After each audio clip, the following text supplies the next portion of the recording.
bunganya itu berapa maksimalnya? Mahkamah Agung itu maksimal 18% per tahun, bukan per bulan. Coba tanyakan mana perjanjian saya dulu. Jadi kalau diambilnya barang kita itu jelas pencurian. Tidak boleh mereka melakukan tindakan, perbuatan yang melanggar hukum tertulis maupun hukum yang tidak tertulis yang mengakibatkan kita dirugikan atau mengalami penderitaan secara fisik dan psikis atau kejiwaan.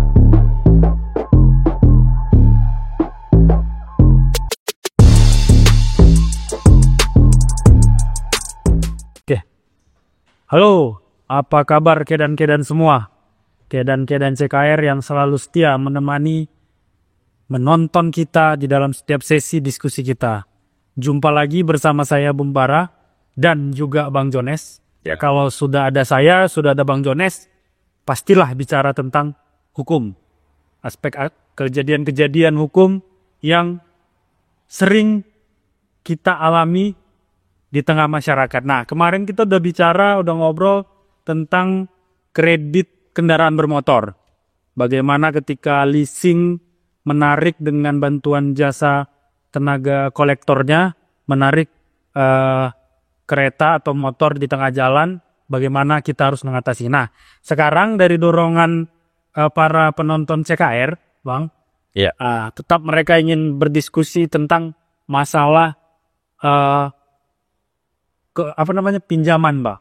Tapi dalam hal ini, kalau kemarin minjam uang ke lembaga leasing untuk membeli kereta, hari ini yang paling sering kita dengar sekarang dan jadi masalah, Bang, yaitu pinjaman online, Bang.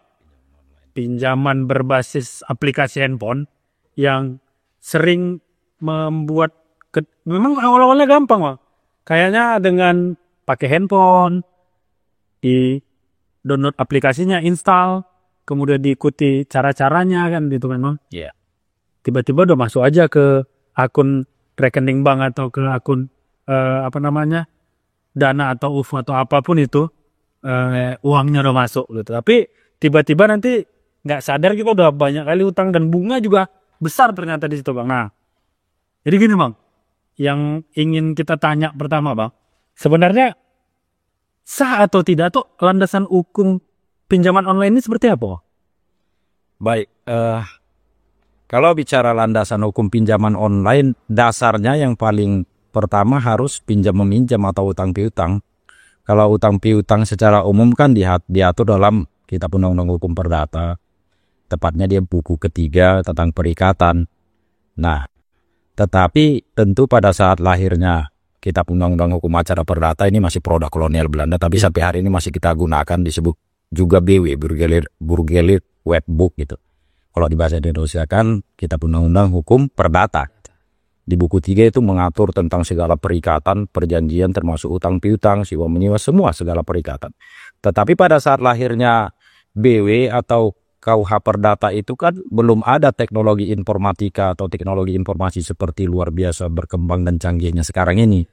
Nah, lalu sekarang muncul pinjaman online yang sebenarnya bahasa normatifnya atau nomenklatur yang resminya adalah layanan pinjam-meminjam berbasis teknologi informasi menggunakan jaringan internet. Kira-kira, ya, kita singkat aja pinjam-meminjam berbasis teknologi informasi. Bicara pinjam-meminjam berbasis teknologi informasi itu pasti hubungan hukumnya kalau secara hukum perdata hutang piutang. Tetapi lebih spesifik lagi, kita harus bicarakan itu kalau mau landasan hukumnya mulai dari Undang-Undang Nomor 21 Tahun 2011 tentang Otoritas Jasa Keuangan. Itu dulu awalnya. Berarti di bawah OJK lah ini, Bang, ya? Iya. Segala kegiatan ini di bawah OJK, ya? Nah, kalau tidak berdasarkan Undang-Undang 21 Tahun 2011, nanti nggak muncul dia dalam peraturan perundang-undangan atau dalam norma yang berlaku di negara kita tentang pinjaman online itu atau layanan pinjaman berbasis teknologi informasi. Bicaranya harus dari Undang-Undang 21 Tahun 2011 tentang Otoritas Jasa Keuangan, karena di situ jelas OJK ini, Otoritas Jasa Keuangan, adalah lembaga independen yang mempunyai fungsi dan tugas dan wewenang melakukan pengaturan, pengawasan, pemeriksaan, bahkan penyidikan terhadap lembaga jasa keuangan. Jadi pengaturan, pengawasan, penyidikan, sampai pemeriksaan, semuanya, hampir semua itu terhadap lembaga jasa keuangan. Lalu kita turunkan lagi, apa itu lembaga jasa keuangan? Lembaga jasa keuangan itu badan hukum atau badan usaha yang melaksanakan kegiatan jasa keuangan baik di sektor perbankan, di sektor pasar modal, di sektor dana pensiun, lembaga pembiayaan seperti leasing itu ya, bank juga lembaga pembiayaan, tapi lembaga pembiayaan dan lembaga jasa keuangan lainnya. Jadi ada beberapa jenis yang dimasuk dengan lembaga jasa keuangan dalam Undang-Undang Nomor 21 Tahun 2011 tentang Otoritas Jasa Keuangan. Nah, seperti tadi kita ulangi, ada perbankan, ada pasar modal, ada dana pensiun, macam-macam kan, ada lembaga pembiayaan, dan ada lembaga jasa keuangan lainnya. Nah, nanti pinjam meminjam berbasis teknologi informatika ini, atau teknologi informasi dengan jaringan internet ini yang kita biasa sebut dengan pinjaman online, pinjol, itu dikategorikan dalam lembaga jasa keuangan lainnya. Apa dasarnya? Peraturan Otoritas Jasa Keuangan Nomor 77 2016, POJK Nomor 77 Tahun 2016. Nah, disitulah baru muncul istilah layanan pinjam meminjam uang berbasis teknologi informasi. Gitu kalau bicara dasar hukumnya. Berarti Gitu, semua perusahaan jasa ini diatur dan diawasi oleh OJK, Bang ya? Harus karena POJK Nomor 77 Tahun 2016 ini mengatur dengan tegas, jelas, bahwa yang bisa menyelenggarakan layanan pinjam meminjam berbasis teknologi informasi tadi adalah yang sudah terdaftar dan mendapat izin dari OJK. Dan mendapat izin. Iya, terdaftar dan mendapat izin dari OJK. Kalau nggak bisa. Nah, di situ ditentukan juga bahwa lembaga yang melakukan pinjam meminjam berbasis teknologi informasi tadi disebut lembaga penyelenggara. Penyelenggara. Jadi ada satu lembaga penyelenggara, ada minimal 3 di situ yang sangat terkait. Kedua, pihak yang meminjamkan. Jadi bisa aja lembaga atau perusahaan penyelenggara pinjam meminjam berbasis teknologi informasi berbeda dengan orang yang meminjamkan uang. Bisa. Dan yang ketiga adalah orang yang meminjam atau orang yang berutang. Itulah yang kita sebut sering melakukan pinjol atau pinjaman online. Nah, Bang, dari penjelasan Bang, artinya Bang, sebenarnya pinjol ini sah di Indonesia.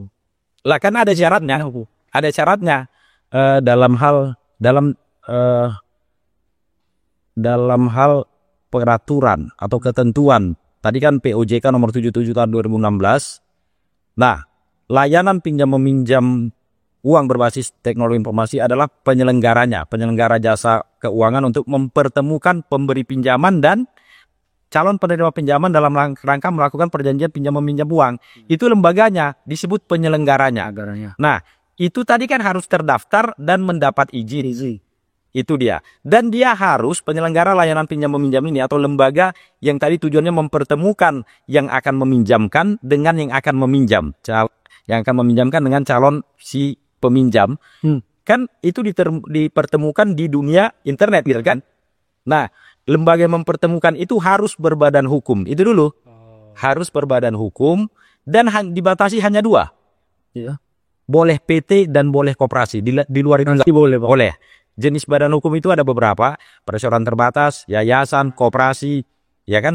Ada beberapa jenis badan hukum yang sifatnya badan usaha, tapi kalau untuk menjadi penyelenggara layanan pinjam meminjam berbasis teknologi informasi harus PT atau koperasi, pilih salah satu. Gitu. Di luar itu nggak bisa, Bang. Di luar itu nggak boleh. Nah, Bang, ya karena itu tadi kan berarti resmi dari pemerintah. Ada nggak, Bang, diatur sebenarnya bunganya itu berapa maksimalnya, Bang?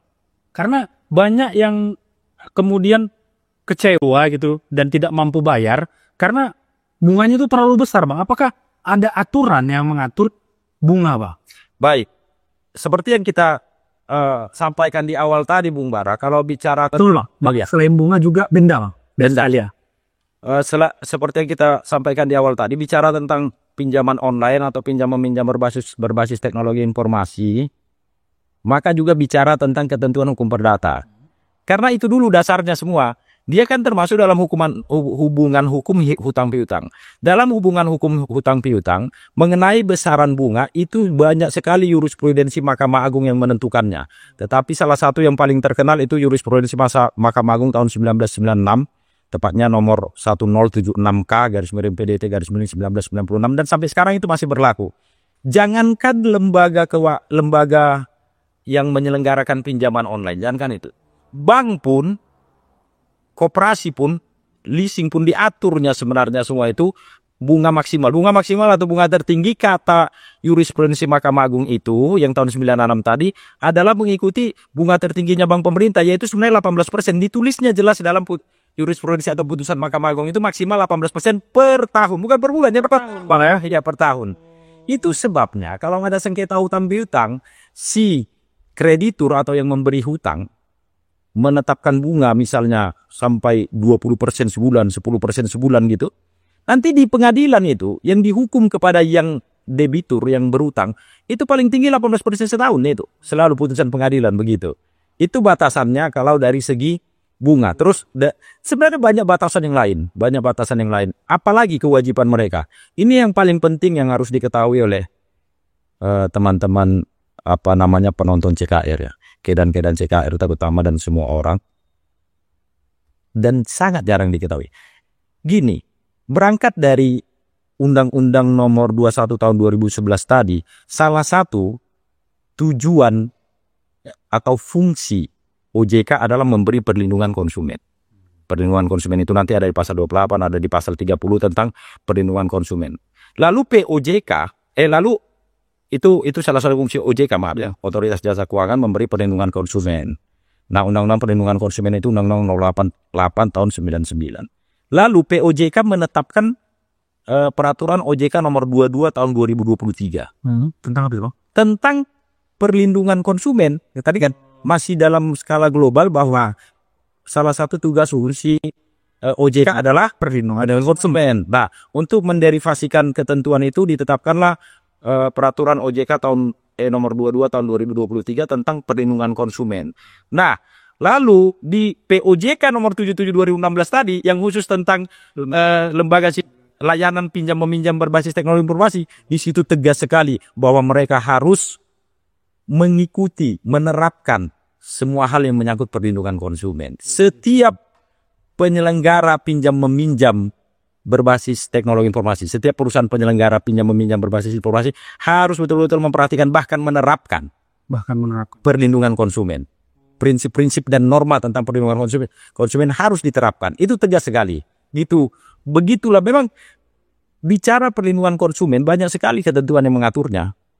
Di Undang-Undang tentang OJK tadi Nomor 21 Tahun 2011 sudah ditentukan, kemudian diderivasikan lagi dalam peraturan OJK Nomor 22 Tahun 2023, lalu Undang-Undang Perlindungan Konsumen khusus juga ada Nomor 8 Tahun 99. Begitu. Bang, kan ya, itu udah sangat jelas lah tadi Bang tentang bahwasanya ada perlindungan terhadap konsumen dalam hal pinjaman online ini kan Bang. Nah, ini Bang balik ke diskusi kita yang pertama kemarin Bang yang tentang leasing itu dan penarikan. Nah, kasus seperti ini kan pasti terjadi juga Bang, gagal bayar Bang. Yeah. Gagal bayar para debitur-debitur ini Bang, para yang utang dari pinjaman online ini. Nah, gagal bayarnya ini Bang, konsekuensi yang dialami para peminjam ini kan Bang, biasanya pertama itu Bang, ini dari cerita kawan-kawan ya dulu juga, kayaknya kita ngalamin juga lah. Iya. Pertama ditelepon Bang. Iya. Pertama ditelepon, ya kan? Ditelepon oleh ya mereka, tapi Bang agak sedikit ya ada tekanan lah di dalam telepon untuk menagih ini Bang. Nah, kemudian bahkan Bang ada beberapa berita itu yang bisa kita cek sendiri di Google, kita cari itu beberapa korban-korban pinjol, ada yang pernah bunuh diri. Ada yang pernah juga ditelepon kemudian ya kayak teleponnya asusila begitu Bang. Nah, ya. Sebenarnya Bang, bagaimana yang dimaksud dengan perlindungan konsumen tadi dalam hal pinjaman online ini Bang? Baik. Ku tambah sedikit lagi Bang ya. Dan bagaimana resiko atau konsekuensi secara hukum bagi yang gagal bayar? Baik. Kan banyak orang yang gagal bayar atau sebenarnya orang ini wan prestasi ya. Wan prestasi ini kan bisa macam-macam penyebabnya. Bisa karena dia nggak mampu karena bunganya terlalu tinggi, dendanya terlalu tinggi kan begitu. Nah, tetapi yang perlu betul-betul kita ketahui dan jangan sampai kita lupakan, memang instrumen normatif peraturan perundang-undangan yang melindungi konsumen, termasuk orang yang meminjam secara online atau orang yang meminjam dengan layanan pinjam meminjam berbasis teknologi informasi tadi, sangat kuatnya dilindungi dalam ketentuan peraturan perundang-undangan yang berlaku. Kan begini, coba ya kita perhatikan pelan-pelan, kita ulangi begini. Kan penyelenggara pinjaman online itu kan termasuk pelaku usaha jasa keuangan. Ya. Ya kan? Termasuk dia dalam pelaku usaha jasa keuangan. Nah, pelaku usaha jasa keuangan ini ya, dalam melaksanakan kegiatan usahanya wajib menerapkan prinsip perlindungan konsumen. Kita ulangi, wajib menerapkan prinsip perlindungan konsumen. Ini ditentukan dalam POJK nomor 22 tahun 2023 tentang perlindungan konsumen oleh OJK ya. Tentang perlindungan konsumen. Nah, lalu kedua, dia sangat tidak boleh melakukan memperlakukan konsumen secara diskriminatif, itu nggak boleh. Lalu tidak boleh melakukan tindakan yang melanggar ketentuan peraturan perundang-undangan yang berlaku. Itu cerita tertulis ya, cerita norma tertulis. Dia tidak boleh ini PUJK ini, termasuk pinjol tadi ya, termasuk perusahaan penyelenggara pinjaman online, karena itu adalah pelaku usaha jasa keuangan, tidak boleh melakukan tindakan melanggar ketentuan peraturan perundang-undangan. Itu kan general sekali, semua orang nggak boleh. Tetapi ditegaskan lagi dalam POJK nomor 22 tahun 2023, tegas sekali tidak boleh melakukan perbuatan yang melanggar norma yang berlaku di masyarakat. Maksudnya walaupun tidak tertulis, yang dapat menimbulkan gangguan fisik dan atau psikis atau kejiwaan terhadap konsumen. Kan jelas sekali, nggak boleh mereka melakukan itu. Gangguan fisik nggak boleh, gangguan psikis nggak boleh.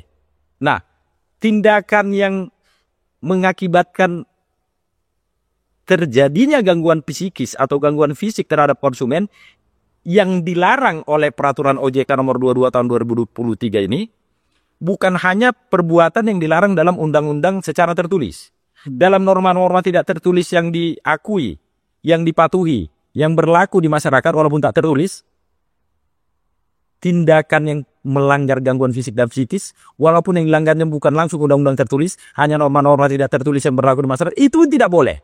Kata POJK nomor 22 tahun 2023 itu kan sangat tegas sebenarnya perlindungan terhadap konsumen. Selain itu, dia kan harus memenuhi hak-hak konsumen. Tadi udah kita jelaskan kan, pelaku usaha jasa keuangan termasuk penyelenggara usaha pinjol tadi harus melindungi hak konsumen. Prinsipnya di Undang-Undang Perlindungan Konsumen nomor 8 tahun 99 itu konsumen nggak boleh dirugikan. Konsumen tidak boleh mendapatkan informasi yang kurang. Banyak prinsip-prinsip di situ dan itu harus dipenuhinya semua. Dan secara khusus kerahasiaan data. Kerahasiaan data konsumen betul-betul harus dijaga. Semuanya ada sanksinya. Kalau dia melanggar itu, bahkan sanksinya itu bisa sampai pencabutan izin. Pencabutan izin? Bisa sampai pencabutan izin bagi perusahaan atau penyelenggara layanan pinjam meminjam berbasis teknologi informasi tadi. Banyak jenis-jenisnya, bisa hanya teguran gitu ya. Bisa pemecatan direksinya boleh, pemberhentian direksinya boleh. Boleh pembatasan produknya, boleh pelarangan terhadap produknya, bahkan pencabutan izin perusahaannya. Boleh dilakukan OJK semua. Bang, itu kan mereka tidak boleh melakukan kerugian fisik, baik fisik maupun psikis bagi debiturnya atau bagi yang mengutang. Nah, yang perlu kita sampaikan kepada penonton sekar dan masyarakat, Bang, ada pertanyaan gini, apakah Bang, ketika kami gagal bayar, kami tidak mampu bayar dengan alasan apapun itu, apakah kami bisa dipidana, Bang?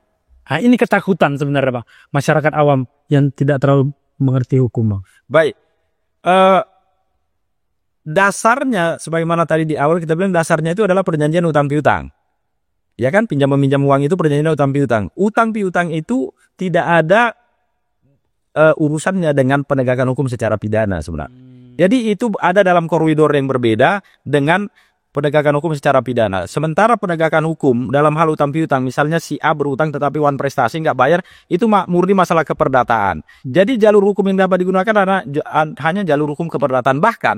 Bahkan agak sebaliknya, agak terbalik dari pemahaman yang salah tadi. Orang kan sering khawatir, orang sering takut. Nanti kami bisa dipidana kan begitu. Padahal justru yang lebih besar peluang dipidana kalau terjadi perbuatan yang melanggar peraturan atau norma yang berlaku di masyarakat walaupun tak tertulis yang mengakibatkan gangguan psikis, gangguan fisik, justru yang bisa diadukan untuk mendapatkan proses hukum secara pidana adalah penyelenggara layanan pinjam meminjam berbasis teknologi informasi. Jadi misalnya gini bang, kalau kita rekam gitu kan, saat dia nelfon, dia bilang, kamu harus bayar ini, kamu udah begini-begini, kamu sudah 3 bulan tidak membayar, kamu harus segera bayar, kalau enggak nanti foto-foto kamu kami sebar. Nah, itu kita bisa melaporkan dia atas nama perusahaan itu, Bang. Iya, jadi coba kembali ke awal tadi, salah satu fungsi fungsi OJK, tugas dan wewenang OJK adalah melakukan penyidikan. Penyidikan dalam hal tindak pidana yang terkait dengan lembaga jasa keuangan.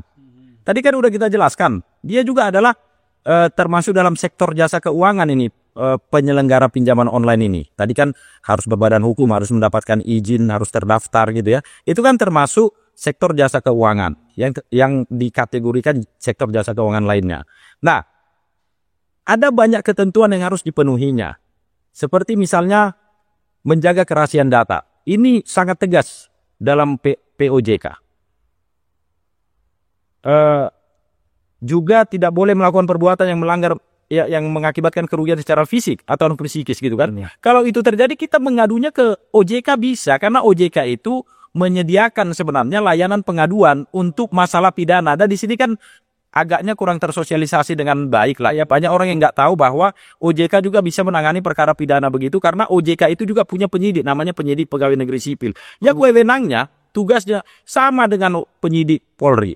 Setidaknya hampir sama, bisa menyita, bisa memanggil, bisa memeriksa, bisa menggeledah, bahkan bisa melakukan kerjasama dengan OJK di negara lain atau apalah istilahnya di negara lain yang setara dengan OJK di Indonesia untuk melakukan penyidikan tindak pidana. Hampir semuanya bisa kalau Polri.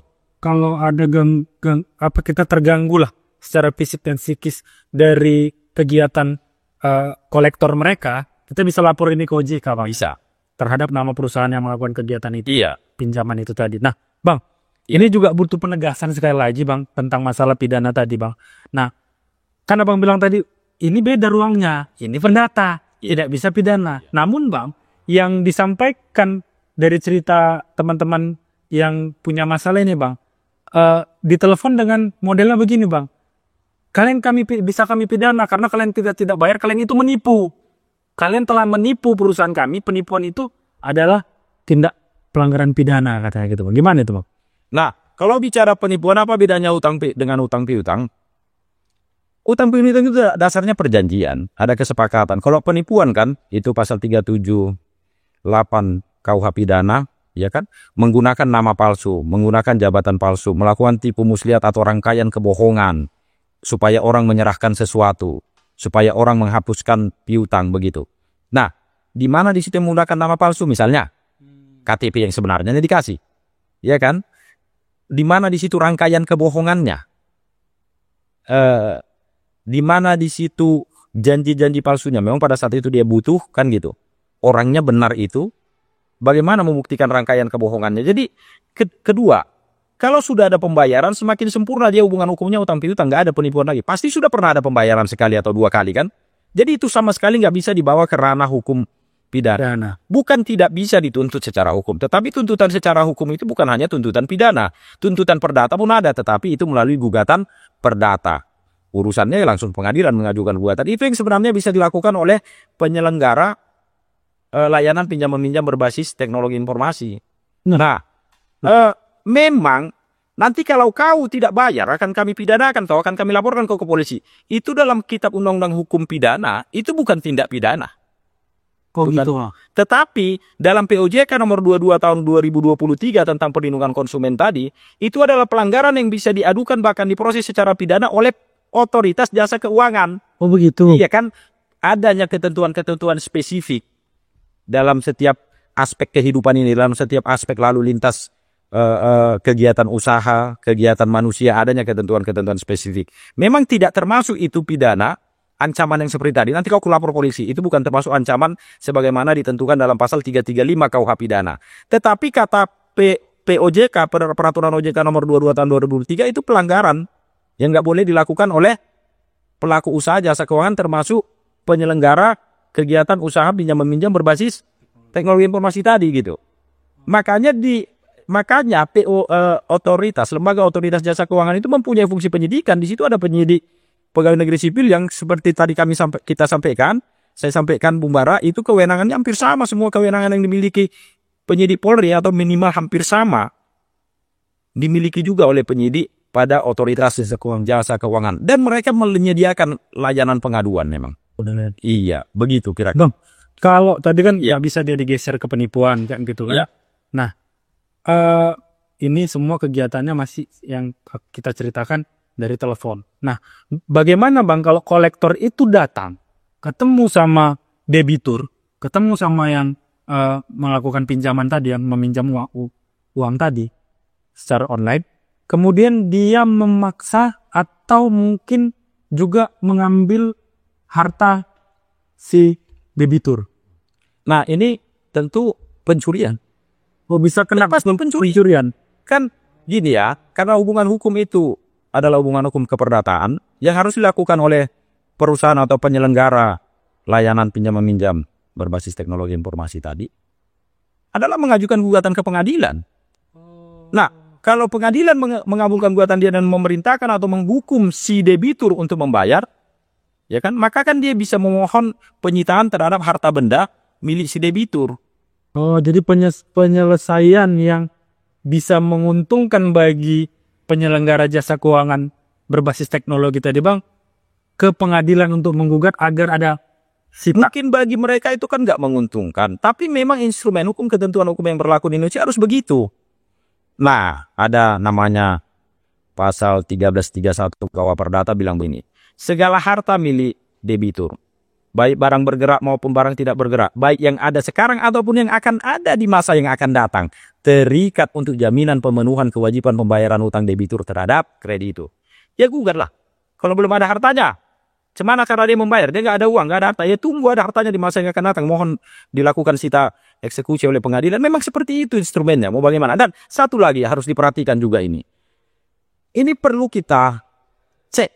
Perlu kita cek betul ini. Waktu kita melakukan pinjaman online ini atau meminjam uang melalui penyelenggara pinjam meminjam berbasis teknologi informasi, ada syarat yang harus dipenuhi, yaitu ada perjanjian dengan dokumen elektronik antara yang meminjam dengan yang meminjamkan.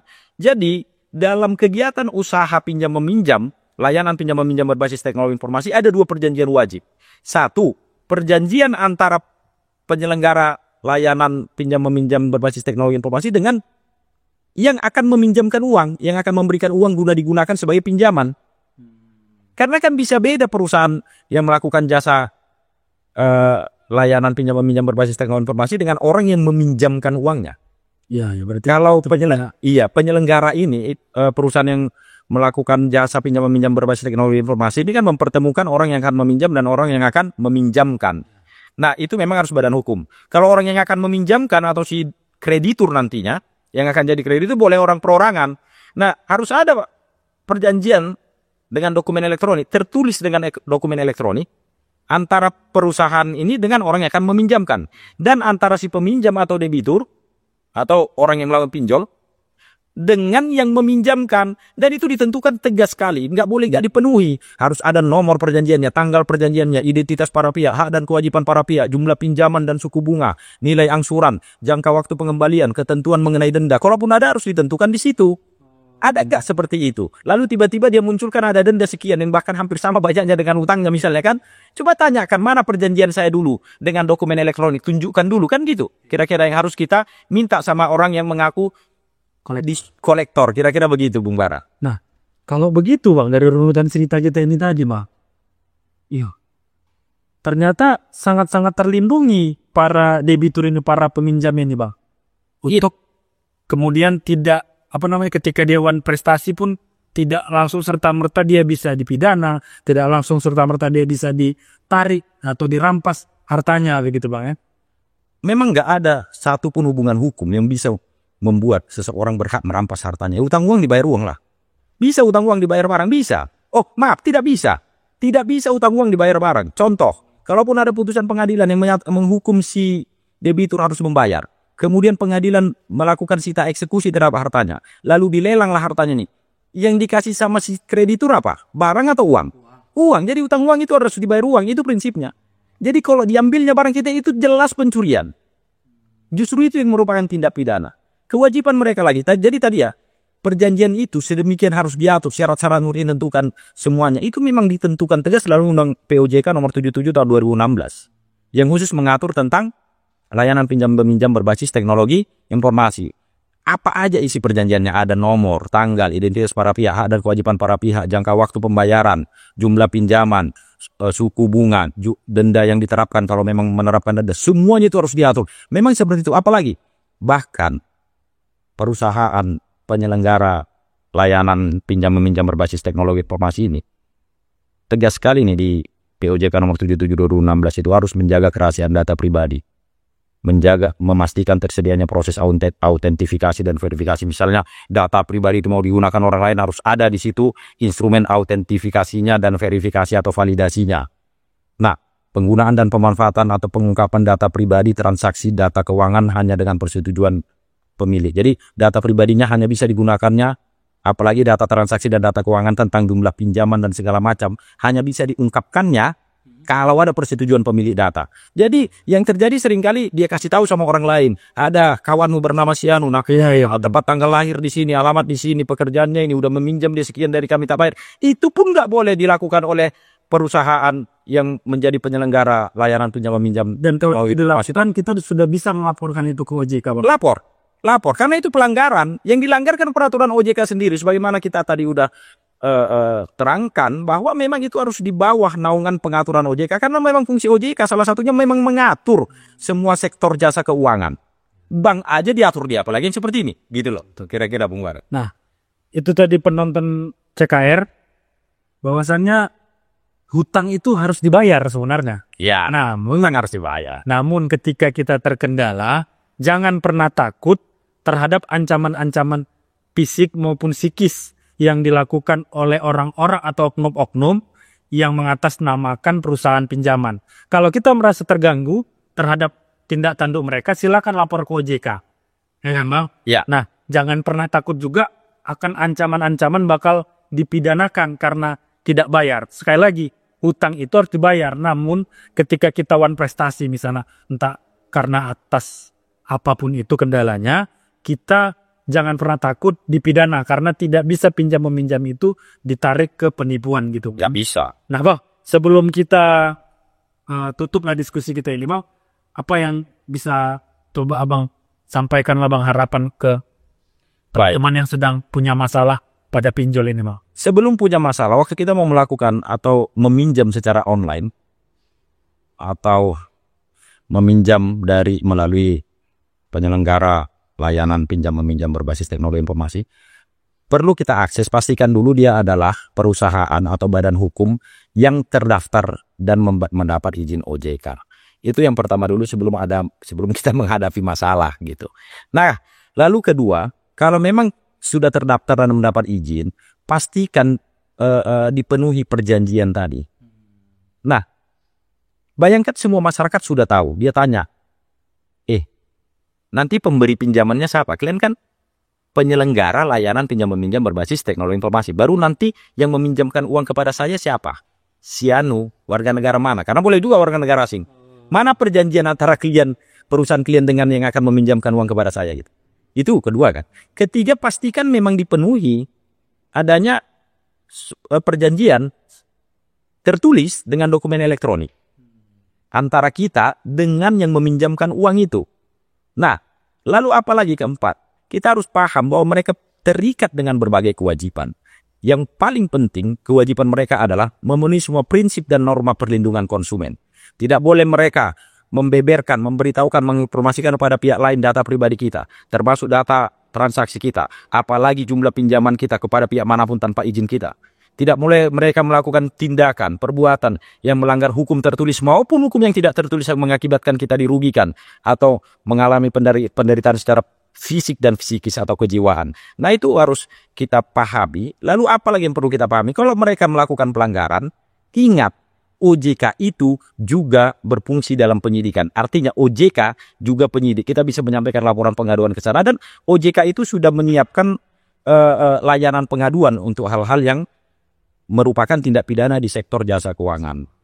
Yang berikutnya apa? Jangan mudah takut dengan ancaman-ancaman seperti itu. Toh kita dilindungi, toh mereka wajib melindungi kita sebagai konsumen. Kita kuat dalam hal harus dilindungi secara normatif oleh ketentuan hukum yang berlaku. Jangan takut dengan ancaman-ancaman seperti itu. Saya sarankan nggak perlu harus datang ke OJK, surati aja OJK dalam menyampaikan laporan pengaduan. Nanti mengenai penyidikan, bagaimana menyampaikan laporan pengaduan dan segala macam, ada ketentuannya sendiri itu di POJK nomor 16 tahun 2023.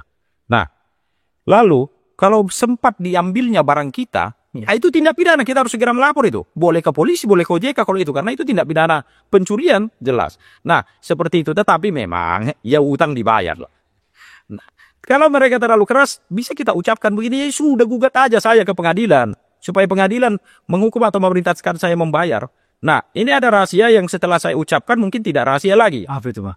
Hampir nggak mungkin mereka menggugat kita. Oh iya. Karena biasanya tak ada juga perjanjian tertulis yang disimpan dalam dokumen elektronik yang memuat seperti yang tadi kita terangkan, ada identitas para pihak, nomor dan tanggal perjanjian, hak dan kewajiban masing-masing pihak, jumlah pinjaman, besarnya angsuran, jangka waktu dan seterusnya. Mana ada itu dibuat? Jadi apa? Bukti jadi pengadilan.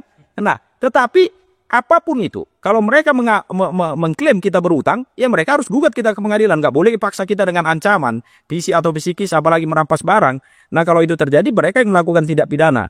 Kan begitu. Jadi, kalau kita memahami ini, ya kita persilakan. Ya udah, gini aja, nggak usah telepon saya. Nggak usah juga mempermalukan saya ke kerabat atau sahabat-sahabat saya, atau relasi-relasi saya. Kau gugat aja, lakukan pengadilan. Tapi kalau dilakukan juga perbuatan-perbuatan yang melanggar kewajibannya yang diatur dalam beberapa POJK tadi, ya lapor ke OJK, buat laporan pengaduan itu. Kira-kira seperti itu saran buat kita semua. Ya, terima kasih Bang buat diskusi kita hari ini tentang pinjaman online. Sekali lagi kita sampaikan kepada penonton CKR, ya hutang harus dibayar. Iya. Bayarlah. Kalaupun one prestasi, jangan terlalu takut terhadap ancaman fisik dan psikis. Karena itu semua telah diatur di dalam peraturan OJK. Nah, kepada seluruh penonton Kedan-Kedan CKR, sekali lagi kita sampaikan bahwasannya kita sangat minta tolong ini, supaya kita terus bisa berkembang. Subscribe, like video kita, serta komen.